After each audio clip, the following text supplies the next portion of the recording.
ഓരോ ദിവസവും ക്ലിനിക്കിൽ പരാതികളും പരിഭവങ്ങളും ഇല്ലായ്മയെക്കുറിച്ചും കുറ്റപ്പെടുത്തലിനെ കുറിച്ചുമാണ് ഞാൻ എന്നും കേൾക്കാറ്.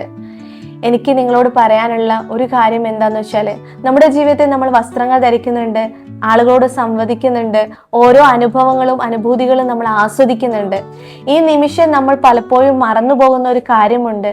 നന്ദിയുള്ളവരായിട്ട് ഇതിനെയൊക്കെ നന്ദിയോടുകൂടി ആസ്വദിച്ച് സ്മരിക്കാനും കൃതജ്ഞതയോടുകൂടി അതിനെ നോക്കി കാണാനും പലപ്പോഴും നമ്മൾ മറന്നു പോകുന്നുണ്ട്.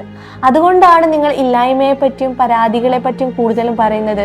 റിലേഷൻഷിപ്പിന്റെ കേസുകളിൽ കൂടുതലും അവർക്കെല്ലാം അനുഭവിക്കുന്നുണ്ടാവും, പക്ഷേ ഇല്ലാത്ത ഒന്നോ രണ്ടോ കാര്യങ്ങളായിരിക്കും ഭയങ്കരമായിട്ടുള്ള ഡിവോഴ്സിലേക്ക് എത്തിക്കുന്ന നിമിഷം.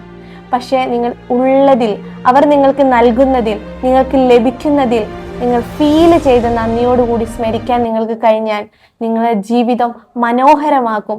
നന്ദിയുള്ളവരാകുക. ഉള്ളത് ചെറുതാണെങ്കിലും നന്മയോടുകൂടി സ്മരിക്കുക എന്നുള്ളതാണ്.